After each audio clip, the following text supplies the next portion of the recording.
My name is Carol McLeod and I'm with Aunties 2 Patterns. I am going to demonstrate how to do the Freeport gatherer. If you can just stand down here, you can see the bag. It's quite large. This bag is made with 40 2.5-inch fabric strips. The first thing that you want to do is you want to sew all of your fabric strips together on the short ends so you have one long strip.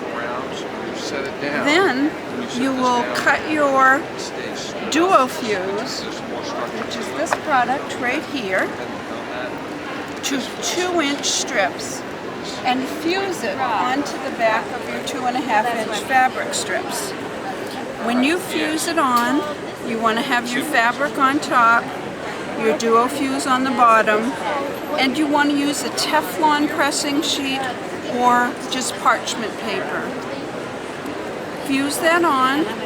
You can use a dry iron or a steam iron, it doesn't matter.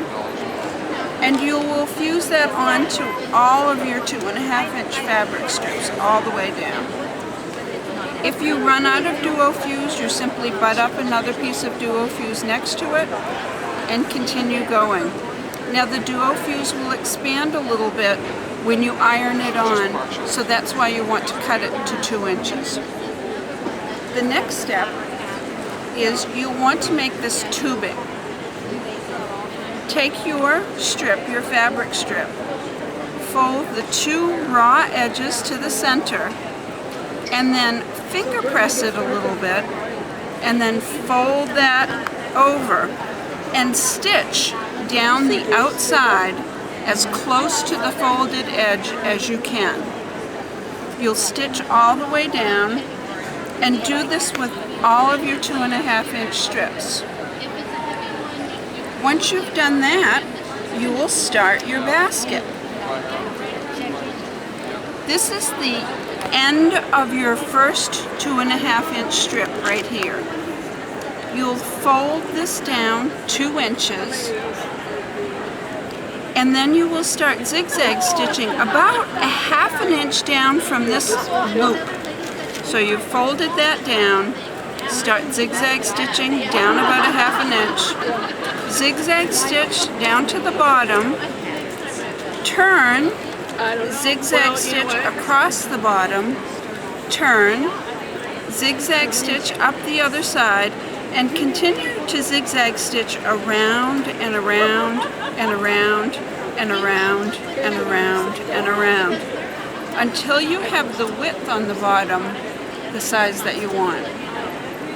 The small basket, there are 2 sizes of baskets in the pattern. The small basket is 12 inches wide on the bottom. The large basket is 14 inches wide on the bottom.